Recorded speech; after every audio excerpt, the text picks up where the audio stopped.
Hey guys, welcome to another episode of the Fins Faithful podcast. Thanks for joining us on this Wednesday evening. As always, we're live with you guys on YouTube, and we always ask make sure you hit that thumbs up and that subscribe button, the little bell, and of course, always in the chat. We love the interaction, and also when the show's over, during the show, in the comment section of the videos, tell us what you liked, what you didn't like. I know Jason and I love reading it, and also it helps promote the show, so we really appreciate that. But we got another back-to-back episode this week. Yesterday we had Kim Bocamper, part of the discussion series. Kim was so fun. I encourage everybody to go check that out. But tonight we got another one, another great guest. We got Seth Levit. He is one half of the Fish Tank podcast, along with OJ McDuffie. He's also executive director of the Jason Taylor Foundation, and he's a former member of the Dolphins media relations department. So he's got some fun stories to tell. And then before we get into all that at the top of the show, we're going to break down a little bit of the latest in the Jonnu Smith. There's a little bit of a development in that. And also mini camp day 2 was today. We'll give you some updates. Zach Wilson spoke, McDaniel spoke, and a couple interesting things. But let me bring in my co-pilot here, Jason Sarney. I know, Jason, this is a big episode for you. You're very fond of Seth. And I just met him backstage. Seems like a wonderful guy. So, yeah, I'm excited. This one should be a fun one. Seth is fantastic. Ironically, totally coincidental, I'm wearing a Fish Tank shirt to represent one of the best podcasts in all of sports, not just the world of the Miami Dolphins. But Seth's going to bring it. Why not bring him on up right now and save me for talking and just intro Seth Levit. How are you, Seth? Yeah, enough. Let's bring him in. Seth, thank you. How you doing this evening, man? Thanks for joining us. Great. What's better than this? Hanging out with you guys, talking a little Dolphins, couldn't be any better. So, and yeah, Sarney, great taste in shirts, man. I gotta get me one. I gotta order me one. A Fish Tank shirt. All right, so have to have that conversation. Yeah, we'll have it. All right, so let's start here before we get into some of the fun stuff. Let's start with today. There was a report that with Adam Schefter. Talking about Jonnu Smith, and that on NFL Live, I believe it was yesterday, he said the Miami Dolphins have given Jonnu Smith and his agent permission to talk to other teams to seek a trade. So that's different, right? I knew it wasn't a good sign that he wasn't at the minicamp, but I don't know, Jason, Seth, we'll start with you. Seth, your thoughts on the Jonnu Smith situation, because it looks to me as the days go on, I initially thought as this longer it goes, better for him to come back, but this is starting to look a little murky for me here, and his days might be numbered as a Miami Dolphin.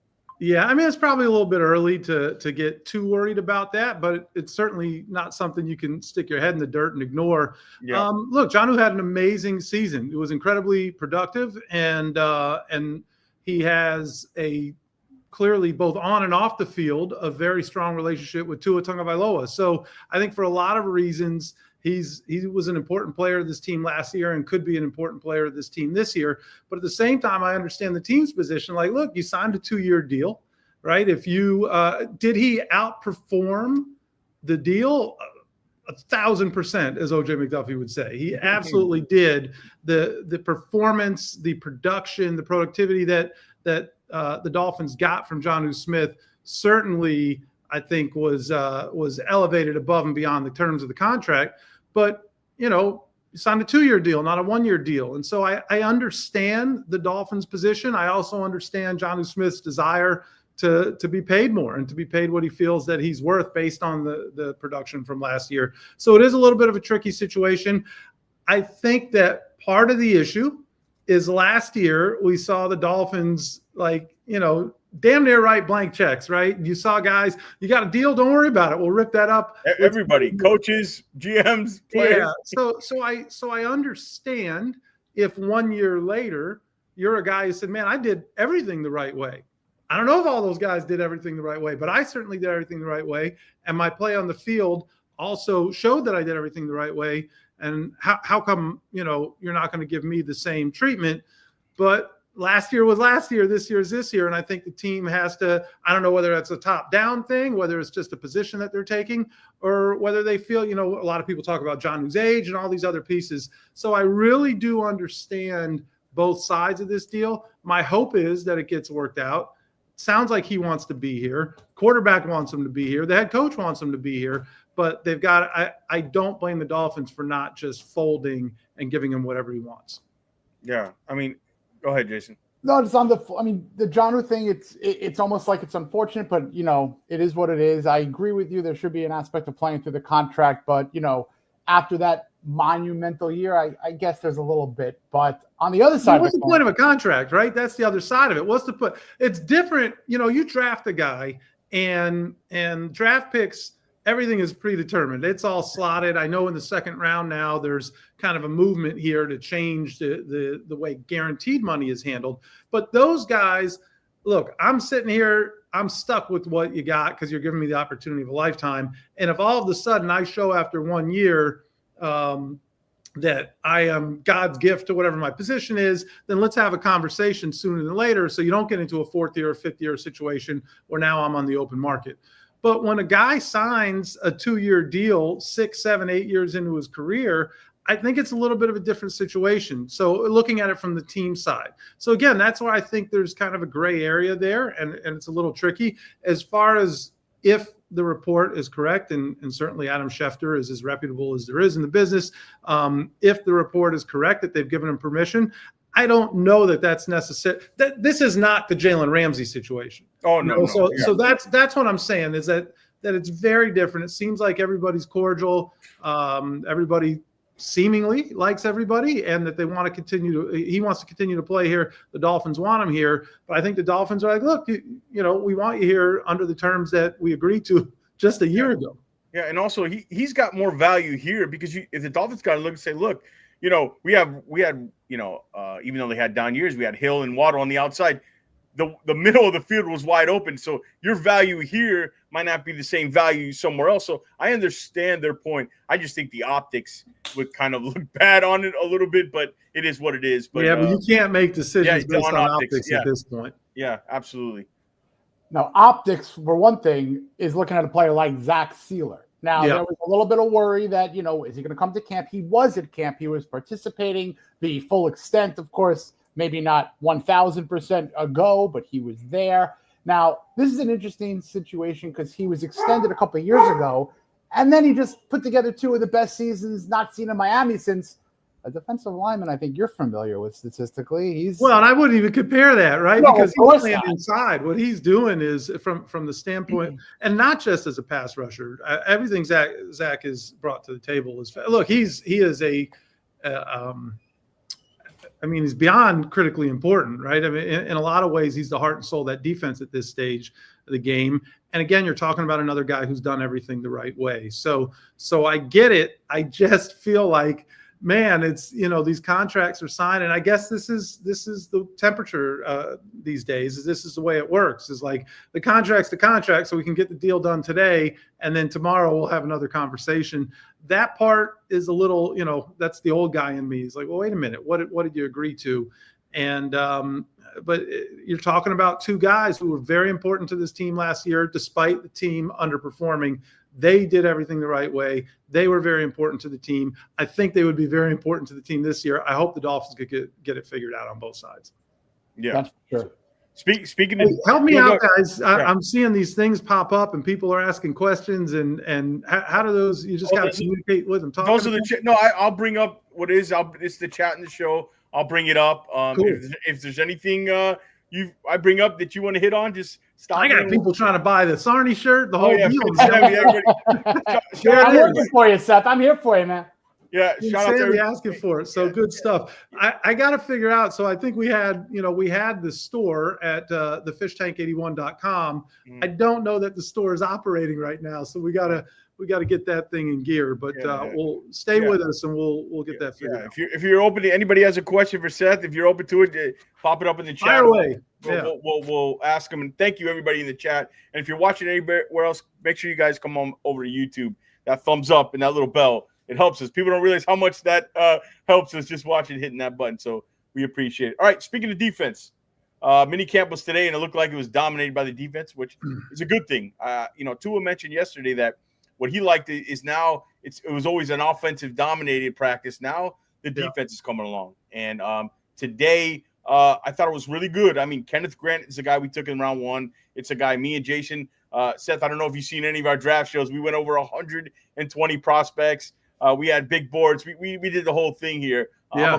I'm a big draft guy. So is Jason. Of course, you know Jason. But Mike spoke today on Kenneth. Let me read the quote. Early on, I can tell that he has respect and regard for his teammates, understanding his role for the team. He works endlessly. You're hitting a home run with the team when you have a first-round pick coming with that mindset. And you better than anybody, probably Seth would know, but it's good. I've been hearing he's been impressing, looking good. Bo told us yesterday he was looking good, and it seems like he's got the right mindset. So I'm glad Kenneth Grant. Your thoughts? We haven't talked on the first-round pick, Kenneth Grant, maybe even the second-round pick, Jonas Savanaya. I think that's how you say it. I was waiting to see who would get it. Jonas is what we're going with. Yeah, it's one of my favorite things. I don't know why, because I feel badly that the guy's getting his name mispronounced over and over again. But Travis Wingfield's a dear friend, and I absolutely love listening to. I absolutely love listening to Drive Time. And man, he runs into that name every time, and it's like he's hitting a brick wall, and I just can't think about it. The whole Hawaii thing confused me more about how to pronounce the name. Yeah, I love where the team went this year with both of those selections, and I was adamant last year that I did not want them to draft interior linemen on either side of the ball in the first round, and maybe that's a whole other show, or later in this show we can talk about it. And I was adamant about it. I wanted a pass rusher. I actually wanted chop. So I've been screaming that from the mountaintop anytime I can. But they needed to fortify the inside of the line on both sides of the ball. They absolutely did. I've heard nothing but great things about Kenneth Grant. One of my best friends from high school is a Michigan fanatic, Kenny Little, and he's like, hey, don't sleep on Kenneth Grant. And this was before the Dolphins selected him. So, I mean, look, he's a big guy. He's a young guy. He's athletic. He wants to do things the right way. He's the kind of guy that excites you and in an area of significant need. And it sounds like you could say that literally just copy paste everything I just said for Jonas Savaiinaea as well on the offensive side of the ball. I know I probably have a different opinion as to the line play and all of the criticism that was cast upon the line last year. Not saying that some of it wasn't warranted. I just don't think that the offensive line is why the team ultimately fell short. But did they need to upgrade the interior of that line specifically?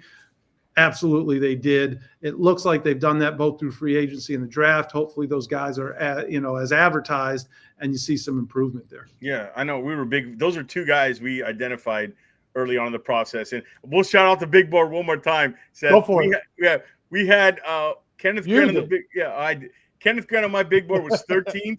No, 14th. Okay. Savanaya was 39th.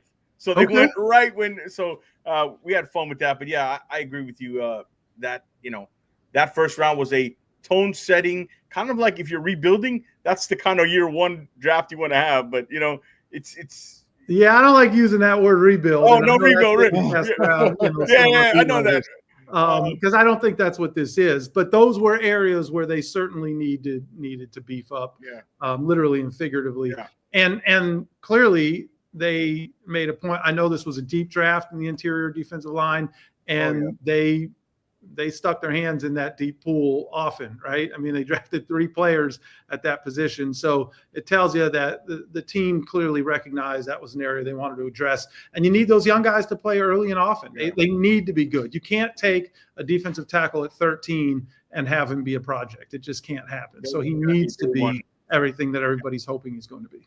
Yeah, he's got to be a day. And I agree, it's not a rebuild. It was reset, transition, a little kind of let's get the books balanced kind of year. It's obvious. I mean, if they do trade, try to get back on track, man. Yeah, things were heading in the right direction, and they kind of crashed at the tail end of 23 and 24 for a lot of reasons. I don't know what you want to get into today or not, but for a lot of reasons, things they underperformed. I have 2 cats, and they are losing their minds right now. They're showing out. I don't know. They're excited about Kenneth Grant. They're excited about Kenneth Grant or the Fins Faithful podcast. Oh, thank you. For all the above. All right. So the other big news, Jason, you have anything on that before I get to the other part? Go ahead. No, just with one more day of mini camp, obviously a lull until training camp. I think the competition is going to be fiercest in the secondary. Just in your fandom, what do you think might happen in the cornerback or safety rooms, or are you just looking forward to seeing? That's the best question, right? Like, what's going to happen there? I know, if you listen to all the pundits, everybody's convinced there's going to be a veteran starter signed at some point, right? Like that is the expectation. But like, when's that going to happen, right? If it's going to happen, when's it going to happen? Because that individual, whoever that individual may be, is missing valuable time. So that is a concern. A position of concern. I'm a huge Kader Kohou fan. You know this, Jason. I thought last year was going to be a big bounce back year for him, and I think we saw some of that, and I think he's only going to continue to get better. I love everything about that guy. I love his no-nonsense approach. I love his athleticism. I love his physicality. I think Kader Kohou is a stud. Or the dog is the term everybody likes to use these days. Dog was not a good term back in the day, right? But Kohou, is he an outside coach? Like, is he as good as he can be playing outside as he could be playing in the slot, defending the slot? I don't know. I don't know what that does and how that changes. If he has to go out there, are you not as effective as you'd like to be? So unfortunately, it looks like he may have to, unless they have some fines there. I think the team really likes Storm Duck. I know we all love his name, but the team really likes Storm Duck. Can he be a consistent starter? I don't know. I love you draft a Gator, so I love that as well. But it's a lot of unknowns. It's a lot of young guys. You got to hope that getting back some significant pass rush from injury. I hope that both Chubb and Phillips are back in full effect, and that they can put more pressure on the quarterback, and that you get more push interior, and that all the everything you've done on that front 4-3, depending on what the line is there, that they can put pressure on the quarterback and make things a little bit easier on the unknowns that are the secondary. And a lot of the same can be said at safety, right? I mean, it's just this is not a year where I can pencil that guy in and we're good. But I don't know at the safety position that they have been that in the last handful of years anyway. I think we thought they were going to be because of the expectation of what Javon Holland could be. But I don't know that he ever was that. He showed promise. I think the last year and a half was not the guy that we thought he would be. I don't think you got the production there that you had hoped. So it'll be really interesting. I just saw Cam Smith's name flash. Yeah. I didn't even mention Cam Smith, and there's a reason for that. Yeah, Bo let one slip yesterday. I'll say that. Oh, did he? What did he say? That Cam was working with the 3s and the 4s. So, which is I'm not surprised by it. So, and I just haven't seen it, guys, yeah. And a player that is drafted where he was drafted without having people in front of him that should keep you off the field, it should be a concern. It should be a concern. Nobody has a name until they make a play. Fair. Yeah. And the thing is, I agree. And it's today's practice. I'll tell you, there's always a UDFA. And Jason, I know this is a guy you liked as well. That BJ Adams is making some noise in camp, and Dante Trader, who's a guy we talked about the testing versus the tape. The tape is fantastic, and he had a pick yesterday, and he apparently he did well today. So that's safety position. And I don't know what you think about this, Seth and Jason. I think Mike wants to go with young guys. I don't know. I get that feeling that maybe he wants to go, like, give these young guys a chance. Because, again, we keep waiting for the corner. You said it best. I think they're waiting for the corner at their price. Like, they got a price point. For sure. Yeah, whichever guy wants to take it, go for it, right?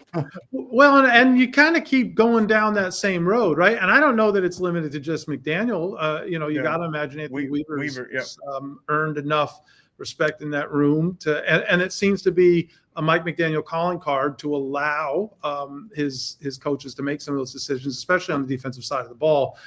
And Chris Greer might not be willing to kind of jump in bed with guys who are 30 plus and on the wrong side of 30 and wanting to make more money than maybe he's willing to pay. So but do they want to go with young guys? Are you saying specifically at that position or just across the roster?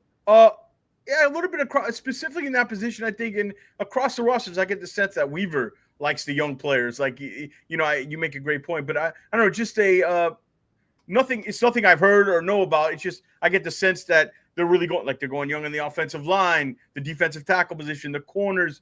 I just think they want to give these guys a chance. That's my perception. Yeah. They make a big trade tomorrow for 2 veterans, and it's out the window. Yeah. But I just think it's what they have. Yeah. It's what they have. And listen, I don't know. I was listening to another podcast recently, and they were talking about, again, the optics and what it looks like, and why does Jalen Ramsey not want to be here? And I don't think the Dolphins should be the ones taking the heat for that. There again is another guy who has gotten everything he's wanted since he's here, whether it's coaches out the door or more money or any of those things. And I feel like that this time of the year for the last 2 years, he's held the Dolphins hostage. And so the Dolphins are trying to make the most of it. But you can't just panic. We've seen this happen where, well, oh, no, let's go sign the biggest name for the most money because we need to fill the hole that is Jalen Ramsey. I don't think that you can just push the panic button like that. But it's fair to be concerned of what if you don't know who your starting corners are going into training camp. That is a legitimate concern. You know what I was like? Is this going to be the how the way the fans thought they treated the offensive line? It's almost like, is the cornerback going to be the new offensive line position? I know you said that you don't blame what happened last year in the O-line, but the perspective of the fans is, oh, we have enough. We're that's kind of like the cornerback room become that new room now. Yeah, but we haven't heard that either. They haven't. Yeah. Nobody has stood up at the podium and said we're good at the corner position. Yeah. It's all about guys have to earn the opportunity to get on the field. The offensive line, I think, was a different situation. And in fairness, I mean, how many different tackles played last year? Now, banking on Teron Armstead to play 17 games, if that's what they were expecting, then shame on them. But I don't know that they expected to get to their 5th offensive tackle, 3/4 of the way into the season. Yeah. Jason, you got anything on that? Well, we got one more day of minicamp. There's a lot more, and we'll George and I will be wrapping this all up Monday, and definitely. Monday, let's announce that Monday we're gonna have a full minicamp recap. Jason and I we're going in depth, what we heard, what we saw, and Monday we'll definitely go in depth. But we wanted to give a little preview here. But go ahead, Jason. No, the best part about the history of this team, what I love to do is I love to look at new players, and I like to try to compare them. I know sometimes you don't love when I do that. I'm not mentioning JT. Don't worry. No one is coming close to JT. Here we go. Kenneth Grant reminds me of a little faster, a little bit more athletic Tim Bowens, the latest Miami Dolphins legend to be inducted into the Ring of Honor. I know you've seen plenty of Tim Bowens play ball. Am I off? Am I closing in? What are your thoughts there? So obviously I have a significant bias when it comes to Tim Bowens, right? Just the era of having worked there with him and how special Tim was. And also, when you talk about the speed and athleticism, go back and watch Tim Bowens' rookie tape. And so, let's not he was freakish with a lot of those things, and certainly his strength. I haven't watched enough of Kenneth Grant, so I don't even want to pretend to provide an evaluation here.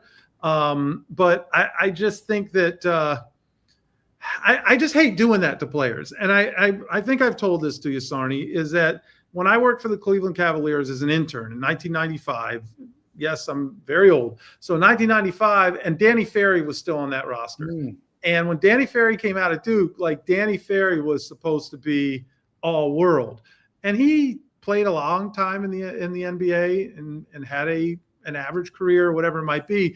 But what I learned from Wayne Embry and from Gary Fitzsimmons, they talked about when Danny Ferry was drafted, somebody within the Cavs organization said, we just drafted the next Larry Bird. And everybody wanted to go throw up in the corner because you don't do that to a guy. And granted, I'm not comparing Tim Bowens to Larry Bird, but I'm just saying, let's just hope that Kenneth Grant can be a guy that, certainly hope that he can start, but at the very least that he can come in there and get next to Sealer and be disruptive and do everything that's being asked of him and be a very productive first-round draft pick in the same way that Chop Robinson was the year prior, rather than trying to say he reminds me of Tim Bowens, because I just think that that's setting up expectations that are unnecessary and unfair. Yeah. I've been known to rise some expectations, so I'm working on it, Seth. Yeah, I get it. All right, again, everybody, thanks who's following and watching the show right now. Make sure you come on over to YouTube, guys. Hit that thumbs up, help support us. We're here with Seth Levit, one half of the Fish Tank podcast with OJ. We got to get OJ on as well. The lesser half, for the sure. lesser half. Okay. Let's wrap up the mini camp thing. The other thing, Zach Thomas. We'll talk about Zach Thomas. Zach Wilson. Another uneven performance. Some more picks today. I thought it was interesting what he said. Kind of like he uses, the practice kind of as a learning experience with the interceptions, which who knows, but that's kind of been. Well, that's what it's supposed to happen right now. That is like this time of the year. I tweeted something about, and I'm sorry to cut you off. No, go ahead. But I tweeted something about this. I don't know, a week or so ago. I got back on the old man walk, Sarny, and the mind starts to race. But I don't know the value. It is awesome as a fan who wants to see year-round football, right? Those of us that are, and I'm not this guy, but that are watching workouts on NFL Network and all those things, so it's great for the fans to be able to get a taste of football when it's been absent for so long. It's great for the media to have something to report. We want to know how these players are doing, but I don't know that it benefits the players and their development for us to see what they're doing in May and at the beginning of June, open OTAs. I just the concept of that is because it really indeed is what, and I heard what Zach Wilson said, is like, look, this guy came, he ran the route flatter than I anticipated, and I threw it where I thought he would be, and that's the importance of this is learning, and he goes, I could have hesitated and completed the pass, but that would have been a disservice to what the offense is trying to accomplish, for me to learn the way that I'm supposed to throw that ball. I thought all that made a lot of sense. Yes. The problem is that there's 15 guys sitting in the bleachers and they're reporting Zach Wilson threw a pick. And we don't know if that was his fault, if the guy who ran the route flatter than he expected ran it wrong. There's all of those different elements to it. And so I think it's a little bit too early to get up in arms about that. Having said that, I also believe that, as I said, I don't think that it was the offensive line that the reason the Dolphins didn't make the playoffs last year. Contributing factor, sure, but I don't think that that's I would not point to that as one of the main factors. I do think the play of any quarterback not named Tua Tagovailoa, and so the absence of having a backup that could go in there and win games and run the offense with any level of competency hurt this team significantly last year. Significantly. You heard the general manager and the head coach discuss that a little bit at the end of the year. I was surprised that the most experienced reserve that they brought in was Zach Wilson. I was surprised by that. I understand the arm talent. I understand kind of the reclamation project, and you saw Mike McDaniel work wonders with Tua in that regard, and maybe the same will happen here. Obviously, I want Zach Wilson to be really, really good, but does it concern me a little bit that, what if it doesn't happen? What if this isn't the year that it clicks?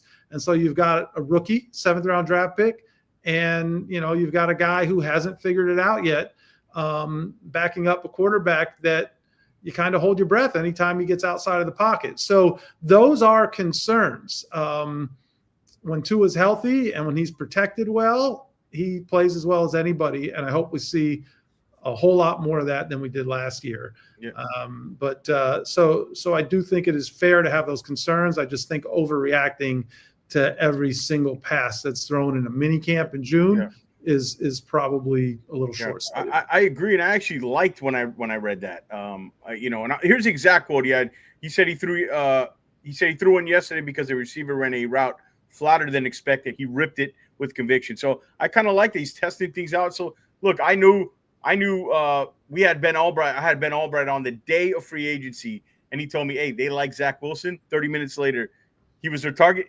30 minutes later, they signed him. I know in Denver, he told me, because he's out there in Denver, Albright, he told me in Denver behind the scenes, they love what they saw. So we'll see. The arm talent is definitely there. He's athletic as all get out. It's the reason why he was the number 2 overall draft pick, and he's still young. And the situation in New York was dysfunctional, to put it modestly, right? To say the least, yeah. So, I get all of that. I do. But does that make me feel any more comfortable at this stage that if Tua's out for 3, 4, 5 games, that we're in good hands? I hope we are. Yeah. We just haven't seen it yet. Yeah. I've always said this. Tua gives you a floor. Everybody says, oh, this team's going to – I said, no. When you have a healthy Tua, you got a floor. There's a floor of 8, 9, 10 wins with Tua Tagovailoa. That's how good he is and efficient he is and all that stuff. But I think that'll you got anything to add? We'll wrap up the minicamp. Let's get into some fun stuff with Seth or Jason. You got anything to add on day 2 of minicamp? Again, Monday, we'll recap everything. Let's go with some fun history here. Fun stuff. This was fun. This is fun, of course. But you can't get disappointed when you're thinking about history. Yeah. In the future, we might have some disappointment laying up there. Fair. All right. So, Seth, you're obviously busy with the Jason Taylor Foundation. You have the Fish Tank podcast. What else you got going on right now? Update the people, Mr. Seth Levit. Oh man, that's it. Well, the front, it has just been a gauntlet for me since really December, but January with the foundation, we're incredibly busy, and then things slow down to a certain extent as far as events are concerned. And we've got the Fish Tank podcast. I work with Bo and Joe in helping them produce Master. Really? So, I was with them today. We recorded an interview. So that keeps me busy. And then I always have all these other projects, and Sarni knows a little bit about it. I was a scripted podcast project that I wrote, and I'm kind of kicking the tires on. Cool. A book project. And I try to keep my I'm probably my own worst enemy is what it is. But the biggest things I think that anybody would care about that's watching this right now is certainly the Fish Tank and the foundation. Also, you produce for the Outpass. Maybe you can give a little nudge to Jones. It's hard to get rid of. You already have the deal. Bo made the deal with you guys. We got to work that. I hope Bo remembered us and spoke highly of us. He mentioned it. He mentioned it today. He was telling me. Yep. He couldn't tell me. I won't tell you. We'll leave it at that. That's we'll perfect. leave it at that. To reference the last Fish Tank episode, I'm glad you mentioned obviously, you told me your history about the internship at Cleveland. There was a great podcast, your last Fish Tank episode with Ted Ginn Jr. We'll get into that in the football, but small world, man. And I would love for you to elaborate on that. But there's a lot of wild Fish Tank stories that, you just laugh or you just kind of just love, regardless of football or whatever. But could you give a little tease to what I'm referencing here on? Sure. Your neighborhood boys. We had a lot of fun with Teddy Ginn Jr. And I didn't know Ted at all, other than, I was one of the majority of Doll fans that didn't want that draft pick, right? I wanted a quarterback and probably would have been very disappointed 2 or 3 years later if I got the quarterback I wanted, because Brady Quinn was not an NFL quarterback. He just wasn't he wasn't. So, and I think history proved that. Ted Ginn Jr. ended up having, was it a Hall of Fame career? Not by any stretch, but man, he preach Seth back up here. I'm loving the comments. I'm sorry. Sorry. Go ahead. Sorry. I'm more interested in the comments than my own. There's a couple questions I'll give you after this question. But anyway, it was cool to have Ted Ginn on. But as anybody who listens to our show or knows OJ McDuffie, OJ's a Cleveland guy. He bleeds Cleveland. Ted Ginn Jr. and the Ginn family are Cleveland legends. And I spent a winter in Cleveland. I cut my teeth doing an internship with the Cleveland Cavaliers, and I lived in this little apartment. And so OJ was flexing Cleveland here and there, and Ted was talking Cleveland, and I was like, can I get some credit for living on Green Road and Euclid? And Ted's eyes just got huge, and he lit up. And apparently the apartment that I lived in was like walking distance from the home he grew up in. And instantly I stole Cleveland from Juice. And I've been claiming that I'm a Green Road guy ever since. I love it. All right, let's get some of these, because the question's loving you, the chat's loving you. So let's get into some questions here, a couple before we move on. Finn Sammy, shout out to Finn Sammy and the Fins TV. Guys, you got to go check them out. They do fantastic work. They had a great episode last night, and Sammy's a friend of the program. He says, Seth, compared to recent years, do you have lower expectations for the 2025 Dolphins? That's a great question. So my expectations this year are lower than they were heading into last year, but I expect them to be better than they were last year, if that makes sense. I'm not, I think we all got very excited based on so much of what we saw, although there were warning signs. There were warning signs the way the 2023 season ended. And there were legitimate concerns, and some of those concerns for me, still exists today. But I do think that they will be better than they were last year. And there's a qualifier, though. And it is if Tua is healthier than he was last year. If they lose Tua again for a significant amount of time, I have significant concerns. Yeah, I think the health is what is the biggest problem they've had. It's not an excuse, but it's the biggest problem. It's a reality. Yeah, it's the reality. It is absolutely a reality. They also had other issues, and I know, I'm surprised the question hasn't come up yet, because it's all anybody's been talking about is kind of this whole culture shift, right? But we've talked about it a bunch. Yeah. Well, I'm just saying in this conversation. Yeah. And I do think that there were significant issues there in that regard. I hope that the shift that all of the guys are feeling in June, when everybody's excited, is real. I hope it's not fool's gold. And I hope it does become the case when it matters most. And that's when you get punched in the mouth. Yeah, the real culture test is when you lose 3 games in a row. That's right. Let's hope that never happens, right? Yeah, but I mean, but yes, when you're on the verge of, or when you could, or any of those things, absolutely. I think that, there are some of those things that were concerns of mine remain concerns of mine, and I hope that there is a shift. You're not going to do a 180 because it's just not. You still have the same head coach. You still have the same general manager. You still have the quarterback. You still have a lot of the same people that have, I think, the heaviest influence on an organization. And they're not going to magically become somebody else. And in fact, I don't think you want them to be. But I do hope some of the things that we heard whispers of are being nipped in the bud, or at least reduced to some extent. Yeah, it's funny you say that, because me and Jason, we talk about all the time. You can't do a complete 180. Players are not going to buy it. Mike is who he is. Tua is who he is. It becomes, it doesn't become authentic when you have to be authentic. Yeah, and I know that from working in sports a long time. You are whoever you are, and you're not going to change overnight. Guys will buy in, if you can help them win, right? I mean, it's what Mike McDaniel said when he first got here. And that's a player, a teammate, a coach, whatever. But guys, absolutely, when they stop believing, the person that you're representing, then you've lost them. And there's been a couple head coaches we've had here that we won't name names, but you can. Not just him, Jason. All right, a couple more questions. Seth, if we don't pull it off this offseason, which we all hope we do with Tua, but if we don't, then what? Well, that's a great question. That is a great question. I think you have to define what pull it off means. Yeah. And this is where I'm a boring guest, because I'm not a big prediction guy, and I'm not my old boss, Harvey Green, used to quote Don Shula all the time. And the quote, I don't deal in hypotheticals, right? And so what fun is that, to have a podcast and not deal in hypotheticals? But I think you have to determine how you define don't pull it off. I don't know what pull it off is.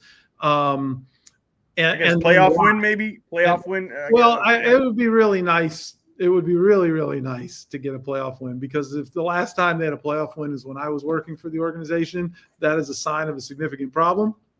But I think you just gotta kind of see how it plays out and why it played out the way it played out before you can make that determination. All right, we got boring answer. No, it's let me find it. Sure. It was about Seth Tanner Armando. And Armando, thank you for the super chat yesterday. I saw awesome. Armando in an S. I'm like, Salguero's in here? I had Salguero on here. Salguero's great, man. I grew up reading his articles and spoiling every draft pick in the first round. Thanks, Armando. His article would come out, but too funny. I have faith in Tanner Connor. I don't, but that's not. I'm not being critical of Tanner in that regard. I just, what is there that we have seen to have faith in beyond flashes in games that didn't count, right? And unfortunately for Tanner, he just hasn't been able to stay healthy. Is there exciting athleticism? Heck yeah. But I don't think, like, if we're saying, oh, Jonnu can walk because we've got Tanner Connor, does that make me comfortable? No, gosh, no. And I don't think anybody's saying that. So do I have faith in him?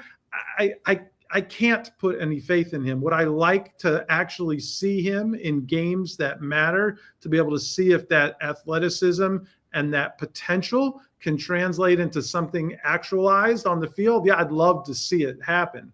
Will we ever see it? I don't know, man. Yeah. He had the orange jersey on. So I'm going to tie up the orange jersey. Guys, I don't even want to ask about the orange jersey. The orange jersey is cool. It's fun. Like, right. People care about it. I that's cool. Because a guy's wearing an orange jersey, I'm not expecting a big season. Yeah. No. We were talking about, because the news, Jonah news came out, and it was like Tanner Conner, and the owner were like, oh no, are they expecting for year 5 of the Tanner Conner experience? Do teams play games like that? Yes, probably. If Jimmy Johnson were the head coach, I would say there's no doubt about it, because nobody liked to play the mind games more. Maybe just a coincidence. Great question. I know you know Bill from Boynton. Bill's Bangers puts up, can Jason Sanders continue this historic stretch? What I think Bill is referencing, he's got 27 straight field goals made, actively the longest career streak. You've seen some fun kickers and watched some fun kickers in Dolphins history, but do you think Sanders can continue staying this hot? I hope so. He certainly has the ability to. I'm going to really just step into it here now.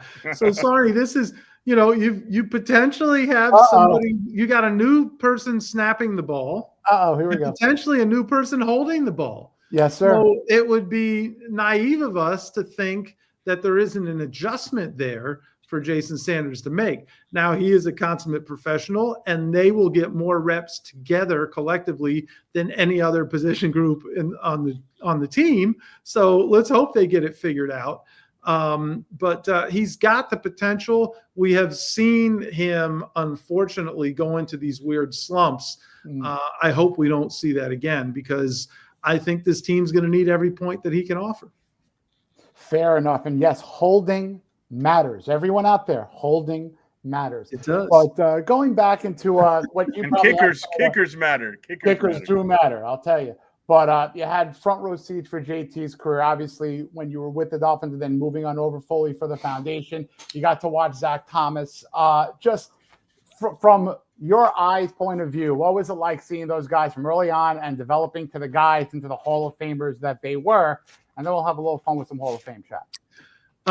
Yeah, man, just like, how lucky am I, to want my entire life to work for this organization, and honestly wanted to get there before, while Dan Marino was still playing, and I got to work 4 years with one of my heroes. And he's become, somebody who's very important to me and has been very good to me. But then I also got to come up as a young guy with these other young guys who ended up being absolute legends, potential Mount Rushmore names for the franchise. So it was incredible. It was incredible to see every step of it and to be a part of it. And certainly with JT, just the entire Hall of Fame journey. We talked about Armando. Armando called me the year before, when he was the room broke when they were cutting down, from 15, and he goes, it's time. And I'm like, well, I didn't even know where he was, and he's like, I just walked out of the room. I'm fairly certain Kevin Green's going in, which means your boy is next. Let's get together when I'm back in South Florida. And we went and sat down at a restaurant, Mexican restaurant across the street from the Davie facility. And we started to kick around ideas of how we could tell the story of a guy we both believed was a first ballot Hall of Famer. And so to be a part of all that and to learn so much about the Hall of Fame process, and then to go to Canton with JT when he made it, after he had been selected and made his initial visit, and they just do this beautiful job of like, here's your forever football home, and we're going to tell you what to expect for Enshrinement Week, and just all of it. They're memories that'll last a lifetime, and it was very special for me to be included in all of that and to play a small role in his Hall of Fame process. Wanted to throw a quick little story for you. I don't know if I told you this, but we were both at the Zach Thomas Hall of Fame induction, which was awesome. it was just a really cool moment for me that I think you probably would appreciate the most. I'm driving back home to my home. I'm a little bit north of Philly. So I'm going through the mountain. You've heard this. So for anyone out there, there was a sign with all these directionals after just coming home from his Zach Thomas Hall of Fame induction: Pitt, Akron, Penn State. And that's my Rushmore. Jason Taylor, Zach Thomas, Dan Marino's college, O.J. McDuffie's college. So I just thought that was a fun little. Yeah, it's pretty cool. There. But speaking of the Hall of Fame, there's 3 Dolphins out there. And I know you will go on a soapbox for at least 2, at the very least. Definitely all 3, I'm sure. But Bob Kuechenberg, Mark Clayton, Richmond Webb. What are your thoughts on those 3 individuals? Oh, man. So I have a very, very strong belief. Well, I'll start with Clayton. I think Mark Clayton is a Hall of Fame football player, and it is a real shame that I think that probably personalities are the reason why he's not there. And now we're at a point, and this goes for all 3 guys, but certainly with Mark, where it's almost like people have forgotten how transformative he was for offensive football. Dan Marino did all of the things that he did, and Mark Clayton was like his right-hand man in so many ways. And I just think it's just a shame, because he was so brilliantly talented. He did things. I'm hesitating a little bit, sorry, because I've got another research project that I want to start working on, just to pound the pavement and say this guy deserves to be in the Hall of Fame, because he was so gifted and he was so much ahead of his time. And you look at a guy who broke a 40-something-year-old record, when he had the 18 touchdowns in '84, and then a couple years later he's leading the league in touchdowns again. His reception to touchdown ratio is absolutely Hall of Fame worthy. It's just disappointing that that he's not there. So I hope it happens for him. It's harder for those guys once they're in that seniors category. It's harder for them to get in there. Richmond, I worked with Richmond, right? So I got to see how talented he was up front. I heard from the guys, from the Hall of Famers that he played against and the gifted pass rushers, just how talented Richmond was, and just one of the best human beings that probably has ever put on a helmet and shoulder pads. So, those 2 guys, I don't have that connection with Bob Kuechenberg. I can tell you that you talk to anybody who played with him, and they swear up and down that he was a Hall of Fame talent. I don't pretend to know offensive line play well enough. I know that he had a couple other guys who were Hall of Famers on that line, and everybody loved Bob Kuechenberg, and he was absolutely a warrior and played through things that no human being should play through, and did it at a high level for a long period of time. I don't know if it hasn't happened for him yet. I don't know if and when it ever will, but I would like to see it happen for Mark and for Richmond. And I'd like to see it happen, and I hope they're both with us for a long, long time. I would like to see it happen while they can go out there and appreciate it and put on the gold jacket and share in that with their families. It just I don't like to say crime and tragedy and all those things. Yeah, absolutely, Bill.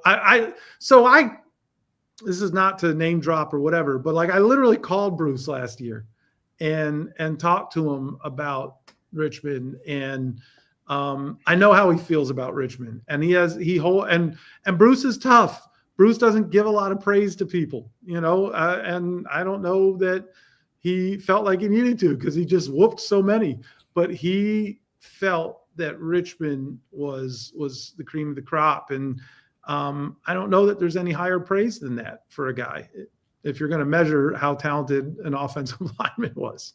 Yeah. The best people to evaluate are the guys you play with. They know when a guy comes in camp or comes to the team, they know the guys you played against. Yeah, right? Yes, especially because they don't have to like you. Yeah.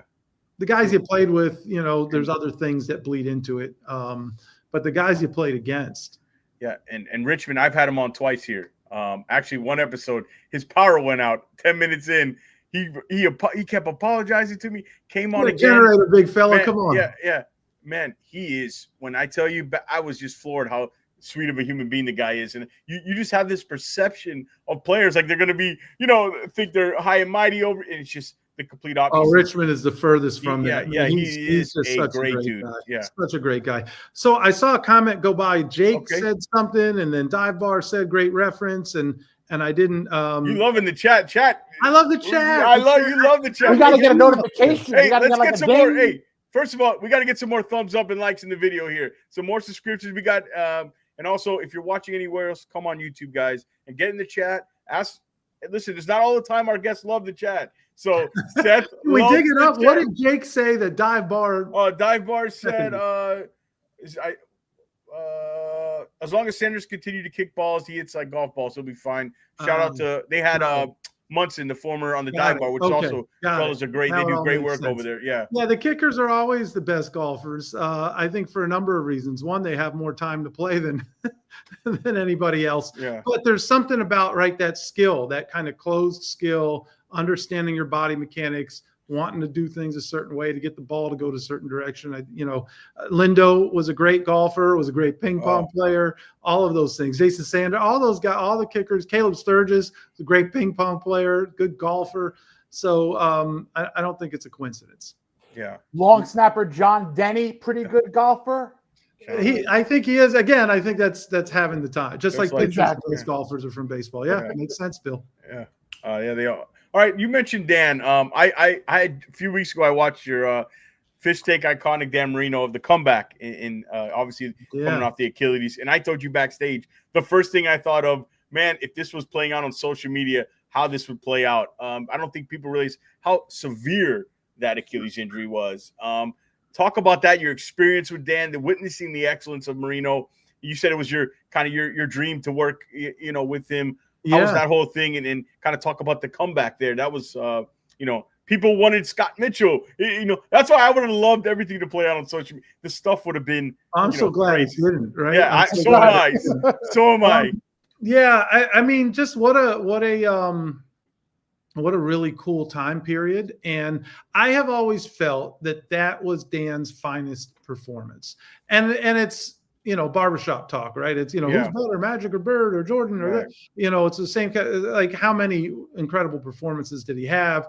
But that game for me was, if I had to evaluate, I thought it was his finest performance. I always felt that, and for what he did on the field and what he had to overcome and kind of the FU of it all. And just everything about that game, I thought was so special.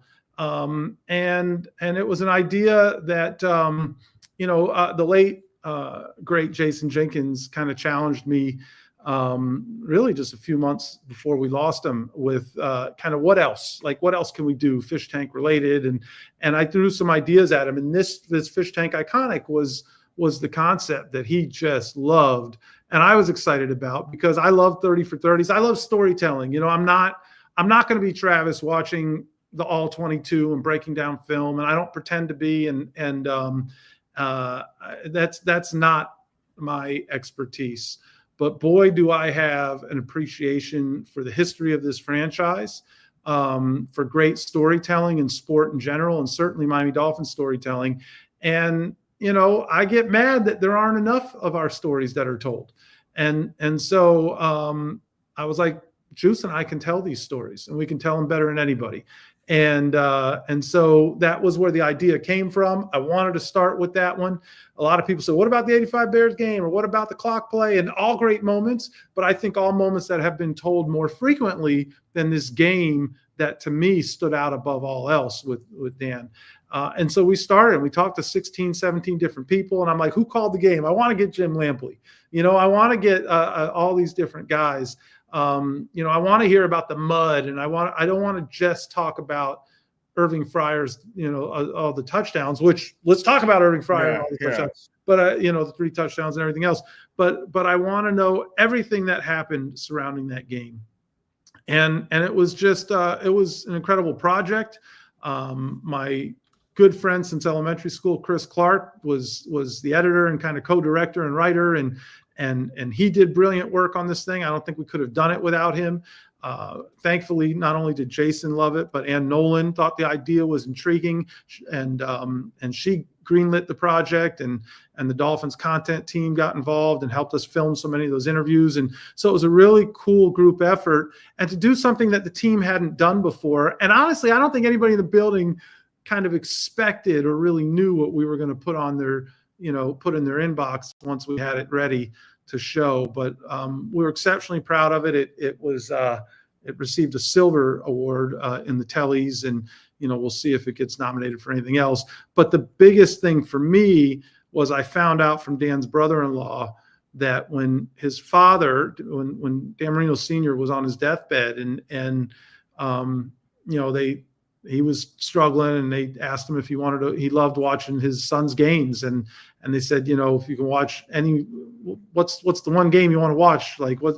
And it was that game, like that. And I didn't know that, but I found out afterwards that was the game that his father wanted to watch, the last game he ever got to watch of his sons, because he also, I guess, similarly felt that it was just so special for all of those reasons. And Dan loved it, and if I made Dan happy by telling his story, then I think it was mission accomplished. So, Fish Tank Iconic was really something I'm very proud of. I hope we get to do more iconic projects. I think the fans loved it. I think for us who are Dolph fans, it's cool to say, hey, this is ours. Like 30 for 30 is cool, but where's our own 30 for 30? Which story are you going to tell next? And so we're hoping that there'll be more of those. It was iconic. Yeah. It was awesome. awesome. I enjoyed it thoroughly. Like I didn't, I was, I remembering that game, going back to it now, and Irvin gave me a new appreciation for Irvin. It was stud. Yeah. That was and his confidence, like he knew, because he played, but then he knew there's no corner on that team that can cover. That was, I thought it was excellent work. So that's why I wanted to mention that. So I thought it was great. Thank you for that. Another guy who Ricky's my all-time favorite. No, I love Ricky. Me and my brother, I actually. Well, I can't say I got him a birthday gift. And I shouldn't probably say it because he's gonna be he's probably gonna watch it. Don't do it, George. Yeah, I just screwed myself. Anyways, yeah, that was a big mistake. Don't watch this if you're watching. Cut off here now for about. There's no 7-second delay on this thing. Yeah, no. You say that, you told the famous Ricky retirement song. I'm so fascinated by him. You were there during that whole process. Can you give us the kind of that whole thing, kind of preview? What you're working on with Ricky? Is there story? Is there anything going on with that? I'm not working on anything with Ricky now. Every now and then, like when we had Jamie Nails on, I sent him a text. I'll text Ricky 50 times, and if I get one or two answers back, it's just great to know.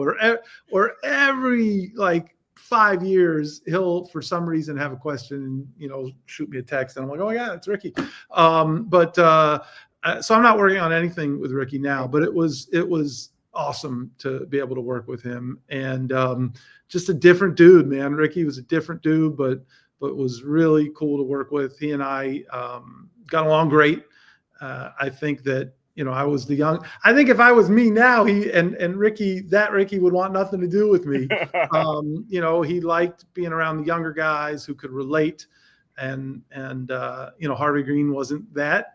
And he and I just bonded over different things, and we could talk about comic books or whatever it is, and not just football, although football was more important to him than I think people realize. And that's something that always bothered him as well. It just didn't define him as much as we wanted it to, so yeah, I had a really good experience working with Ricky. It was important for me to tell him when I was leaving.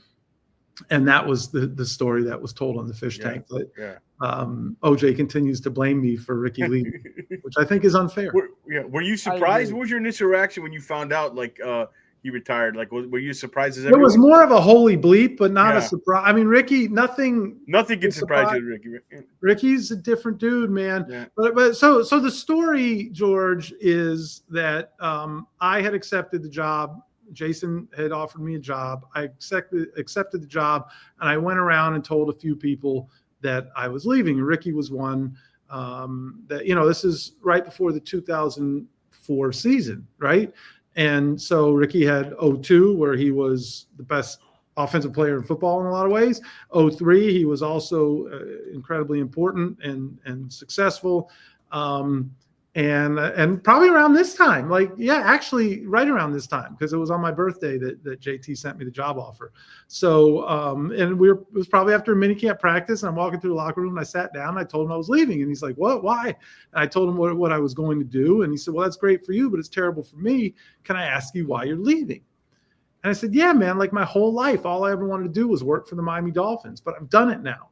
I've accomplished my lifelong goal. I've done it for 8 years. I would never trade the good, the bad, the ugly. I wouldn't trade a single thing in, but I think it's time for me to do something else. You know what I mean? Like kind of like a Dave wants that. You know what I mean?" And he looked at me and he's like, "Yeah, I know exactly what you're doing." Oh, no, you are. I might be siding with OJ here now. He kind of looked at me like that. And I was like, huh. And then, a couple weeks later, I'm sitting at Bo Campers, coincidentally, the same one we were at today when we recorded the episode. And he texted me and said, "Do you have Travis Miner's number?" And I'm like, yeah, here. And I sent him Travis's number. And then 3 days later, he reached out to me for Coach Wanstead's number. And that's when I got a little concerned. Sorry, Jake. Sorry, Jake. So now listen, I had no idea that there were all the failed tests and all. So there's a lot of factors. But when we had Ricky on the show, and I asked him if he remembered the conversation, and he said he remembered it very well. And and he said, he said there were a lot of things that were factors into his decision to walk away from the game. And he did include that story as one of them. I am not the reason why Ricky Williams retired, but it sounds like I didn't do anything to help the matter. Yeah. No, that's, we got to live our truth, fellas. We all have to live our truth. 100%. Yeah. Is there, like you mentioned, Ricky, it bothered him that the last question on Ricky, we'll wrap it up here pretty soon. Is there anything we don't know about Ricky that would surprise anybody? Like that Ricky, or he's no, Ricky's been pretty open. Yeah. Seth, do you still like this? I'm not liking this chat so much. I was gonna say, do you still like the chat, Seth? No, I love it. I absolutely love it. So I don't know. So much has been told and documented, but I know that when he first came back, and he had the shaved head, and he was hosting a charity event down in Miami. And I went down to see him. And before the event, well, I guess cocktail hour had started, but he was still up in his room. And he I don't remember what hotel we're at because I don't know Miami as well as I know Broward. But he had this room, this suite, and this beautiful balcony. And so I went up to go see him and hang out a little bit. And we were leaning over the balcony and we're kind of talking about his experience.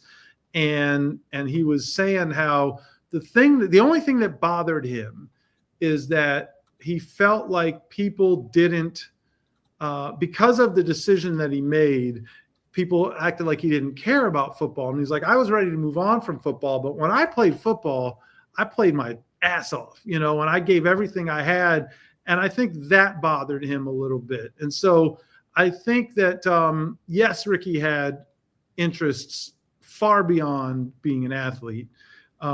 Yes, Ricky walked away from the game on more than one occasion, but when he was in it and it was important to him, he wanted to be the best. And I think that is something that people maybe don't necessarily realize about him. Yeah. Seth, we really appreciate you coming on. Me personally, I can't thank you enough for our friendship and your guidance and mentorship in my writing career. But it's always a pleasure talking shop. I got to put you on the spot for one question. It's not Wait, that wasn't on the spot? But throughout the fish tank, a lot of football players. I always get curious about, especially this draft, a lot of multi-sport athletes, a lot of lacrosse and football players, wrestling, football. In all of your history with guests on the fish tank, who do you think, not football, would be the best athlete in another sport, and what sport would it be? Don't say Marino pitching with the Royals. Who would be the absolute best athlete at what sport? And that's my hardball. Yeah, I don't even know that I could just point to one guy. I mean, you had guys like Trent Gamble who were just freakishly athletic, and nothing about them should have said they could play in the National Football League, and they, Brent Grimes, although I didn't work around Brent Grimes, but he was another freakish athlete. If I think about the guys, and I did play a lot of basketball with guys. Chris Chambers was crazy. He could elevate. Boy. JT was incredibly athletic and also just unwilling to lose in anything. And I think that if you're asking about pure athleticism, again, to be 6'6" and be able to move the way he could move and do the things he could do. So he's in that category. We talk about Mark Dixon all the time and what a great basketball player he was. That just was shocking to everyone. I know what's going to happen is I'm going to wake up at 3 a.m. and go, oh my God, I should have said this guy. So I'll have to follow up with you on that one, Sarney. I don't know if you put me on the spot, but you definitely got me there with a tough, because there were guys that just could do things that didn't seem human. Yeah, don't worry. We plan to have you back on again if that's the case. So you can think and whenever wait, Jake. Let's shout. Jake's been in the chat. He said there was a random question he asked for you, Seth. And he said, "Can I find it?" So I don't know if you're gonna like this, Seth, but we're gonna go ahead. I can't call the type of pitch this is gonna be. Yeah. I don't know. Does Seth remember a combo with a fan on Twitter space a few years ago when the fan said we're gonna go 17-0, and Seth said he'd buy that fan a ticket? If you did, I'm the fan. Jake. Yeah, I do remember it, Jake. I didn't realize it was you. Thank you for saying that. I'm sorry I didn't have to buy you that ticket, my man, but I just felt pretty confident in making that commitment.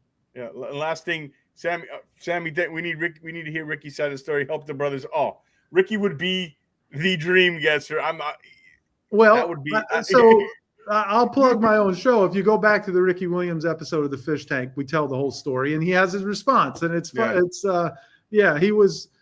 So that was actually the first episode when we signed with the Miami Dolphins Podcast Network back in, I think, 2020. Our Ricky Williams episode was the first episode we rolled out. And, it was really cool to have Ricky on. Yeah.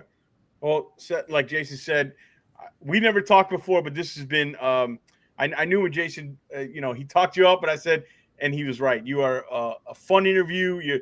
The way I can tell your storytelling is just fantastic, and we hope to have you back on. It's been absolute blast, your stories. Thanks, George. And I'll tell you, I looked at some of your work more. I was familiar with you guys, then I went back. I saw how you on the show, and I was blown away. 200 something episodes. You got to get caught up, my man. Yeah, I'll get caught up by the next time we have you on. Before you go, plug anything you got going on. Is there any episodes you got going? Is there anything you want to plug where they can find you? Yeah, I mean, if you're not already following us, we'd like to think that we're one of the best kept secrets, and I know we're not completely a secret.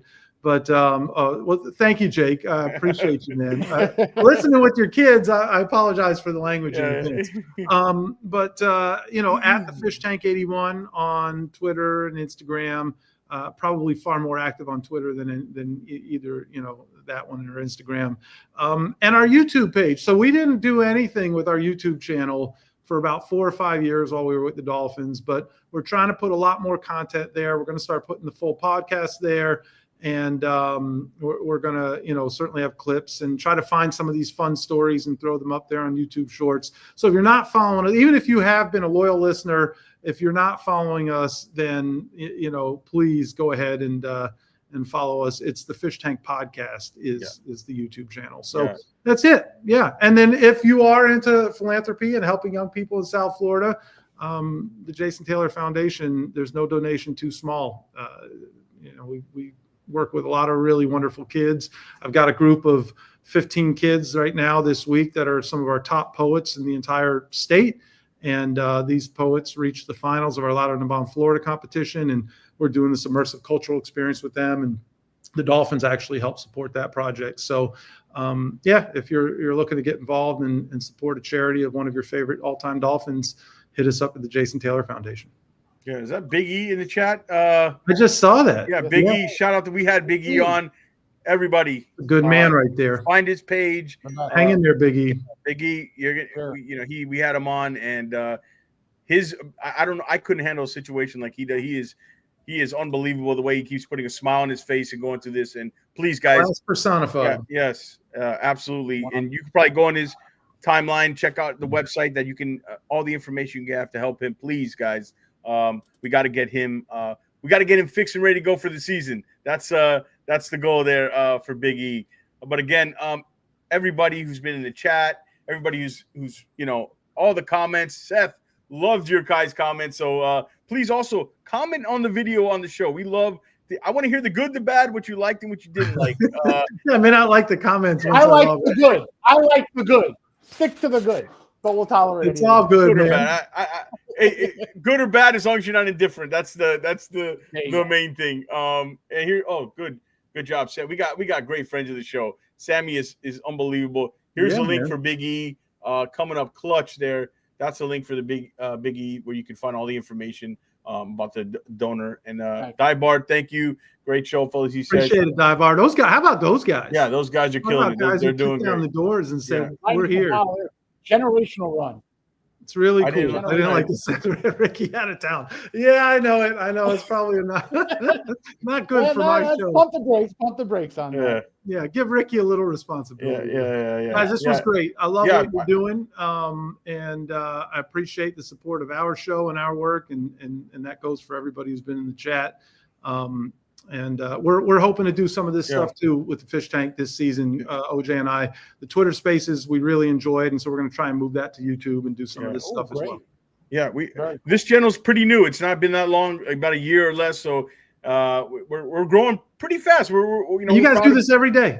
No, we do it 2 to 3 times a week, and then as the season gets on, we got a lot of cool stuff coming up. So amazing. I hope you enjoyed it. So, again, Monday. We're back, full mini camp recap. We'll give you what you heard. We'll tell you who we liked, all the whispers we might have heard over the weekend that went on with mini camp. There's one more day tomorrow, I believe. So come back on Monday and check us out. As always, guys, for Seth, for Jason, and myself, fins up. We are out. Fins up, fellas. Thank you very much.